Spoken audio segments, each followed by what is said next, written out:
Last night I happened to have dinner with a few friends, and one of them passed me a brown envelope. Here in the United Kingdom, being passed a brown envelope usually has some kind of nefarious meaning.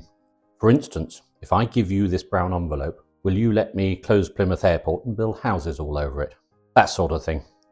Fortunately, this was a much more wholesome story. My friend, much like me, is an amateur historian and aeroplane owner who collects all manner of old things and has done for many years. And in the envelope was an Aeronca Jap light aeroplane handbook. Now this is absolutely immaculate, this one. I haven't seen as good a one before. My aeroplane came with one 30 years ago. It's a bit more dog-eared. It came from Cliff Humphreys, who I bought the aeroplane from. I've scanned it in and obviously I use it. It's actually on my iPad for reference when I do aeroplane maintenance. Should I keep the better one? Maybe give the old one away? No. This is going to a friend of mine in Somerset who's rebuilding an Aeronca 100. I know he doesn't have one of these, and he's helped me a lot with the Aeronca C2, so that's going to him next week.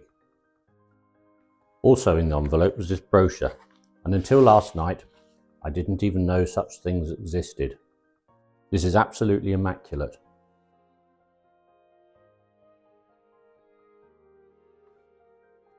I should think this brochure was printed in late 1936, before production in the UK really got underway. It makes some fairly far-fetched claims which don't really stand up to much scrutiny, but the illustrations are delightful. Interesting, although this was for the British Aeronca, all the illustrations are of American machines, which tends to add to my theory that this was made before production started in the UK. Of course it mentions Llewellyn's epic flight from London to Johannesburg in February 1936.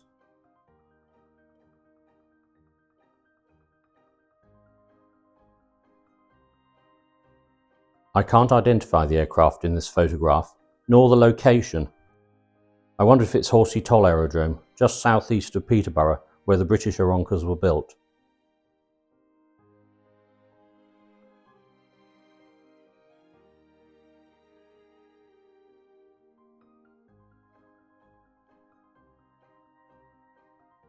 This photograph's much easier to identify. The aircraft was sold to the London Air Park Flying Club at Hanworth, and that looks like Hanworth. The houses look very familiar on the perimeter.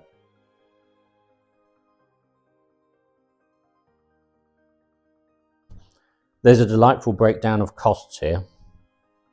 The upkeep of the Aeronca costs less than a 20 horsepower car at the same price. It also claims that one could fly from London to Cornwall in 2¼ hours. I think last time I did it, it took me 4, although there was a headwind.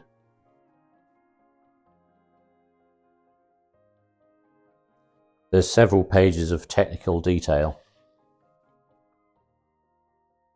These photographs also appear in the handbook in much smaller scale.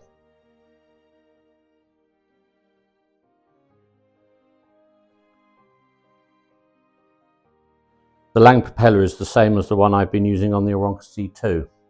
It was one made by Lang's when they were up at Peterborough as part of the Aeronca Corporation.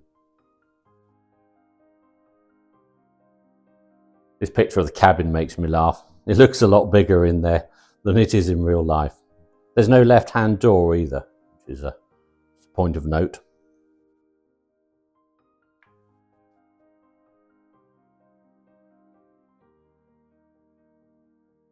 A very fine cutaway drawing that appears in several pieces of Aeronca literature from the time. There's another performance chart as well. Some of it I'll agree with, some of it I won't. I wouldn't use those figures for flight planning.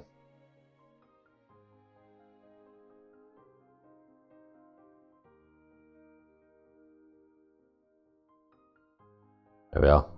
Picture of the Aeronca Jap with a write-up.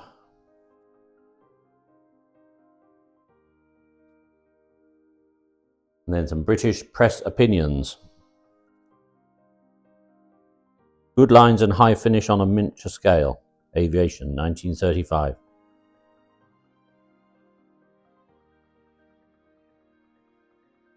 This photograph was also taken at Hanworth.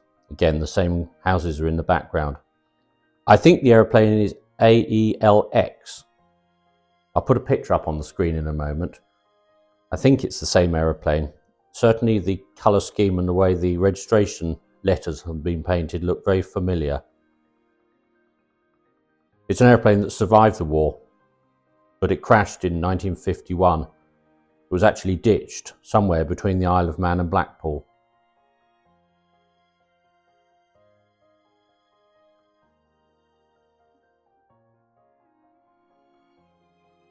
£395. That's about £30,000 in 2024. Anyway, it's rather a nice brochure. It was far too good just to put on the shelf without sharing. Thanks for watching.